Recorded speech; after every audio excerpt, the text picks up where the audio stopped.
I know the last time we covered the Martin case kind of heavily was back in March when you and the sheriff's office had kind of worked together on a discovery in the Columbia River. Can you start there? Tell us what that was and what's changed since then. Right. Well, I discovered the car on November 1st. And then for several reasons, that was right around the election. And I thought this is going to disappear. And so I held it off a little bit and started talking to the sheriff. And then by February, went in and said, we have conclusive. Also, I really wanted to find the license plate, and I never could find a complete license plate. So I went in. The sheriff had his head of detectives came up with a plan to bring in a crane. It's a very difficult time of year to dive in the river in March, and so I went down and helped them locate the car, and then they had a plan to pull it out, and it wasn't really successful. They pulled part of the car off, but this car, remember, before I started digging for it, it was solidly 8 to 10 feet underground and 60 feet under the river, 50 feet under the river, and then another 10 feet of soil, flood debris, and so that's where the car was. I had uncovered it enough so you could access the frame because the car's upside down.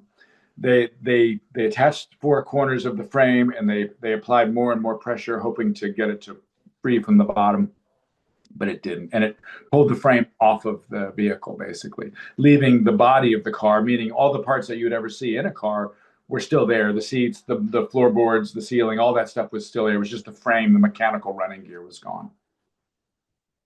And so, what have you? What I know we meant. Yeah, let me restart that. Mhm. You mentioned over the phone that you have discovered remains. Yeah. Tell us more about that. Well, so they ruptured the car when they put 8,000 or 10,000 pounds of force on it. It actually the roof of the car, the hood of the car, which was deepest in the ground, stayed exactly where it was, but it ripped the car open, basically pulled the bottom of the car up and out. So when I went down there, a lot of new debris, because it's at the bottom of a 10-foot pit that I dug, a lot of new debris had slid down into the car. So now I was forced with we're having to reconcile like what is new material and what is original to 1964, basically, which was when the first flood covered the car. So I dug starting July 1st, which is when the river kind of normalizes its current after the thaw of spring.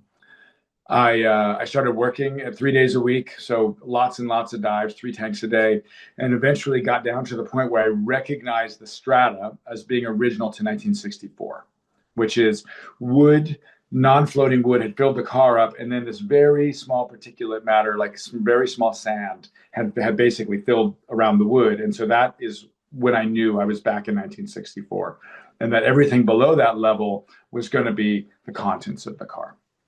So I started digging in that, quickly found, the car seats, the upholstery, the seats had been, the car's upside down, the seats had been tumbled and broken. These seats are in this big wagon, had been, a lot of them were fold up, fold down seats in the back of the car. So they were all out of place. And once I got into the interior and started seeing the foam, the seats, and then found some personal items, then I quickly started finding human remains too. And what time or roughly when is that happening? That was last week, basically. I think starting Monday and Wednesday, I entered that level because the safety of this, it's such an unsafe place to be. I mean, I'm in a car 60 feet under the river. Basically, could I wiggle my way out in an emergency? Maybe. I mean, with my scuba tank on, I'm wedged into a car that still has its seats and stuff in it, and it's all disheveled and broken up. So it's really kind of a faith action to go in there. I try to keep my foot outside the exit so I can at least find my way out if I need to. So it's been slow, and there's like the seats. The seats are made up of these springs that are kind of S-shaped, like the regular upholstery springs. But those things break off and they hook on all my gear and they cut me and they're snagging and they go into the dredge and they cause all sorts of clogging. So it's really been one step, or I say 7 steps forwards and 5.5 steps back is how the river work goes. Yeah, because that part of the river, it's called the pit for a reason, right? What makes that area challenging? Well, in this case, so it's in the former navigation locks of Cascade Locks, and so the way I discovered the car was in doing research. I went to the Oregon Historical Society archives, and I was, seeing how they built this canal because it's pretty much been lost to history. Everybody who ever knew is dead, long dead, really. They finished it in 1890. or 1896. And so, and then I realized doing that research that there's this 20-foot deep pit that was not really accounted for in any of the, and it didn't exist in other canals built in the 19th century that I knew of. So once I saw that, I realized that's where the car is going to end up, especially if the pit was empty, mostly in 1950s, because now it's full. And I didn't even know it was a pit. I just knew that it went from concrete to some sort of debris bottom and then back to concrete. I'm like, well, why is that? And so I kind of, by driving a 15-foot fiberglass pole down the side of it, it was like, oh, this is a real thing. Like this is a feature. And then I knew the car was someplace buried in that 20-foot deep debris. That is an unreal discovery to make, and I can only imagine the feeling of not only finding the car late last year, but then this year having the chance to get even more personal with it, get closer to it, inside of it. Just what were you thinking when you kind of made the discovery, when you got down there, got inside, and you see the parts of the car that are original to the year it was made over 60, 70 years ago, Yeah. and also finding human remains? Like, what's going through your mind? Well, it's tough, because when I first, and I wrote a one-man show and performed it, and it's on YouTube. You can find it. It's called Diving Deep, Searching for the Martin Car and Myself.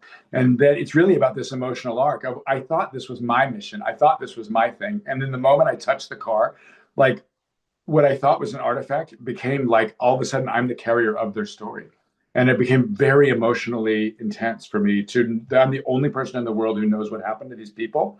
And that has carried with me. And to be back in the car, seeing toys, seeing, really pedestrian items, the camera we found, that I found yesterday, just the shoes, and then the bones, I mean, people are big, and bones are a lot bigger than I thought. I've done body recoveries in the river, and they're usually people who died like within a week, right? Drownings. But in this case, like actually touching somebody's bones, and it's really humbling and sad. And there's a lot of remnants of clothing is in there, so you can really get the feeling for, somebody put that on that morning, December 7th, right? They put those nylons on, or they put those shoes on, they tied those laces, and here I am. So it's really intense, and I have a lot of reverence and respect for it, and it's not easy, certainly, but it feels like really the right thing, and I'm happy that I was able to do it after all this time. I'm sure beyond the sheer shock of discovering these kind of aged, time-tested artifacts of the car, of their belongings, and of their bodies themselves, there's also the element of like you might be able to help put an end to this story, to find some closure, right? Yeah, absolutely. And I didn't even understand. I mean, I knew it was a mystery, and I love solving mysteries. I've solved other mysteries. I solve mysteries all the time. Where did my phone go? I'm the guy who's going to help them get that stuff back, right? I love mysteries. But this one, especially, I knew that it had a long legacy of people trying to solve it and not being able to, including the governor of McCall and the state police opening it again and again over time. But I didn't realize the tear in the psyche of like the collective until when the car was found. I started getting these notes from people who had grown up at the same age as these little girls, and they were so earnest and so emotional, saying like, I always reflected on what happened to them, and I always maybe thought it could happen to me, and it just was never healed, and I had no idea about that. And to get these letters and cards, and then for people to contribute, and the GoFundMe to help buy the equipment for this final push that we've done, it's just been huge to be part of something bigger and so good, is how it feels to me. So now where do things stand with the sheriff's office that's investigating this? Because obviously they helped try to pull the car out after you first discovered it last year. And as you mentioned, the car frame detached and that was pulled up above the water, but the majority of the car is still there. Have you told them about these human remains that you've discovered recently? What's that's like? With that, the first part I found, first thing I did was went to the surface and contacted them, because that's part of my permissions, basically, is inadvertent discovery of remains or advertent discovery.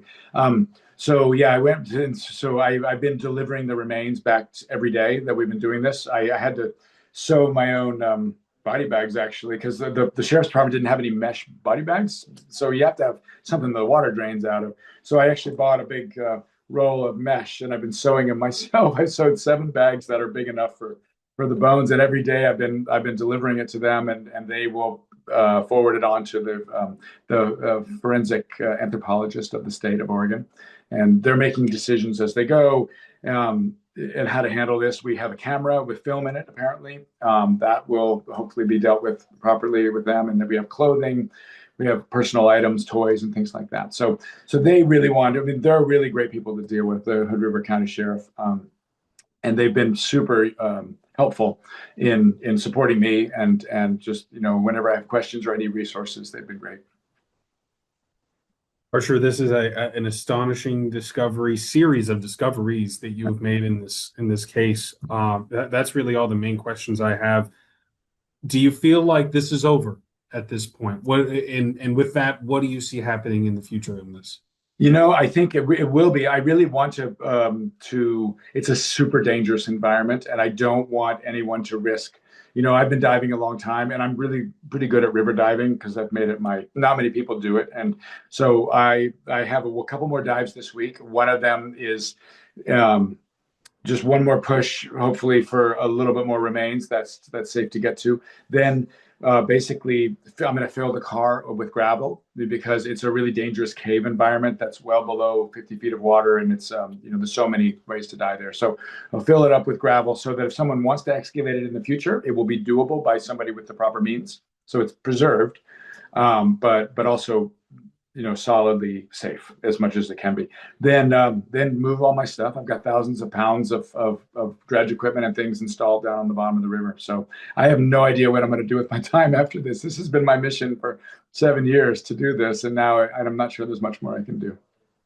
So you've got one more dive to get more of what you've already found, to kind of get more of it, and then it's a matter of removing the infrastructure that you've really established there. Exactly. Wow. More okay. dive. I suspect I can find something that will clarify some of the theories, and or maybe 1 or 2 of those dives. I'll probably do 4 dives on Monday, and then the last 2 dives will be just packing up. I have a lot of tools down there because I don't want to have to come up, right? So if I need something, I have a little workstation set up in the bottom of the river. I'm under the current in the pit. Then I have all the tools I might ever need, so I don't have to blow my my decompression times by going up to the surface and coming back down. So I have to get all that stuff out of the river and say goodbye. And it's going to be tough to say goodbye. I mean, I know I've done the right thing. I know it's great closure, but it's been such an adventure and such a just this. Yeah, it's just been like an epic effort. I think that's a good word for it, Archer. That's all I got. Any other thoughts? No, I really appreciate your interest. Thanks, Barry.